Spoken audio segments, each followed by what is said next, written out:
আপনি আমাকে ছেড়ে যাওয়ার পর আমি হাওমাও করে কান্না করেছি, কিন্তু সেই কান্না ছিল না কোনো স্বাভাবিক,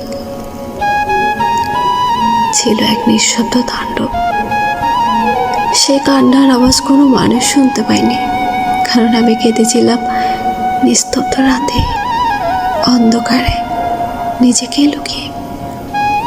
আমার চোখের জল ফোঁটা ফোঁটা করে গড়িয়ে পড়েছিল, কিন্তু তার শব্দ ছিল না।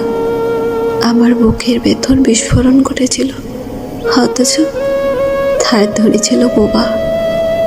চারপাশে কেউ ছিল না, ছিল শুধু দেওয়ালের নীরবতা, ছাদের ক্লান্ত ছায়া আর নিঃশ্বাসে ভারী চাপ। আমি চেয়েছিলাম তুমি একবার ফিরে তাকাও, একটিবার প্রশ্ন করো, ভালো আছো?